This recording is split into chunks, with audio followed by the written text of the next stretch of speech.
Okay, we're going to talk a little bit about return to bowling rehab, a big area that gets messed up quite a lot.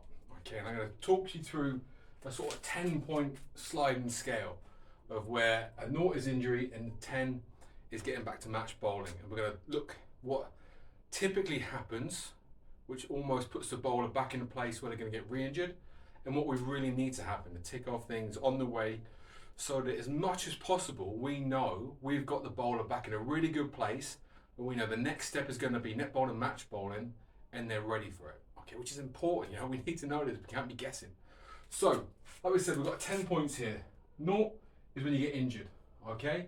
10 is match bowling. This is what usually happens. Someone's injured, step 1, physio work. So you've got your bandage drills, all those sorts of things, your really low impact stuff, and typically just in and around the area of injury. Now this is step 1, which gets messed up. We focus on that injured area. When someone's injured, that's the time to take stock.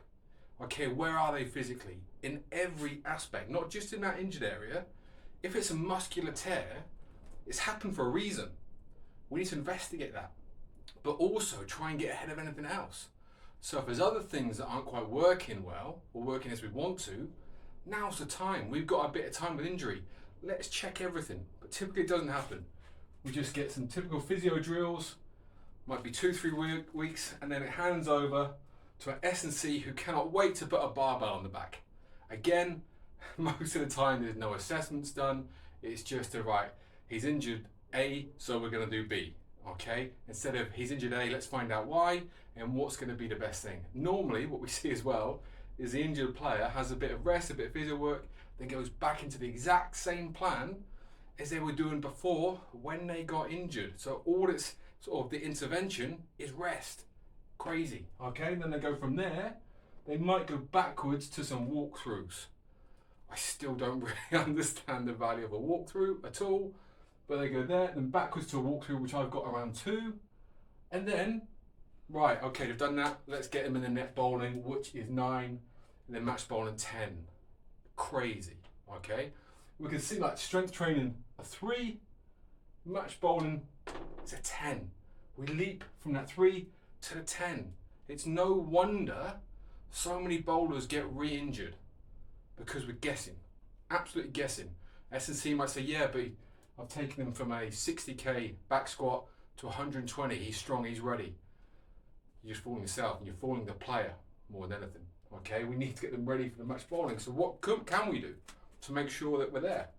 So first up, in this whole period here from injury to strength training, work on the movement and motor control. Find out what is going wrong, not just in the injury, but everything else. Let's work on there. There's very few injuries where they've got to have complete rest. Very few. There's always something we can be doing. Always something. So let's get ahead of it, okay? And then obviously, listen, strength training is of course it's part of it, but strength training on dysfunction and poor movement patterns is idiotic. It's idiotic and it's causing injuries time after time after time. They're getting injuries, they come back doing the same thing time after time after time. Keep seeing the same injuries happen? Guess why? Okay, and it's probably not going to stop because people love strength training, but they're not looking into what we actually need.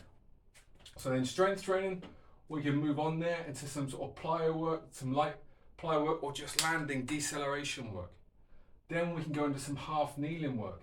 So this is, Steph brought in the half kneeling bowling. It's fantastic.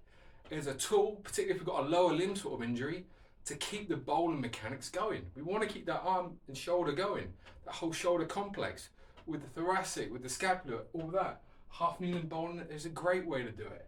Then we can move on, maybe some global mediball work. Okay, we're getting the mediball, we're not thinking of specific, we're just doing slams, some grannies, some chest throws, whatever it might be, but that's the next stage, and we can tick it off. Then we might be going into some acceleration, sprint mechanic work. Okay, then to some maybe 40-meter sprints. Again, next step on the rung, let's keep doing it. Have we done that? Can we tick it off? Brilliant. From there, we can get into some really specific mediball work. Absolutely crucial.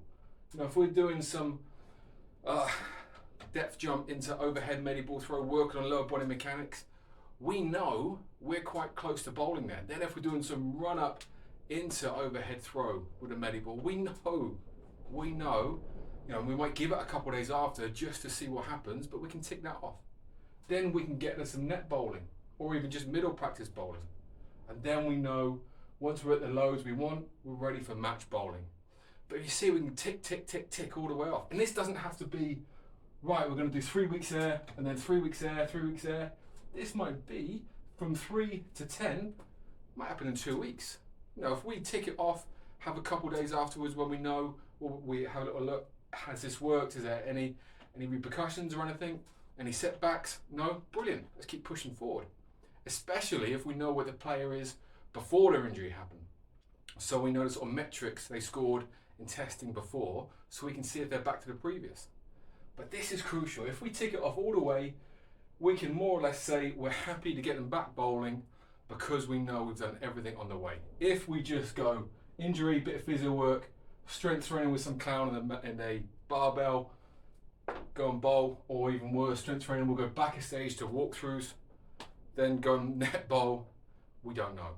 Okay, let's get out of this whole cycle of just doing the same training every time, get an injury, let's have a little bit of rest, a little bit of crappy bound work, and then back into it. We've got to break the cycle. And players, it's up to you. If you had a stress fracture 2-3 times and you're still doing the same training, ask why. It's crazy, okay?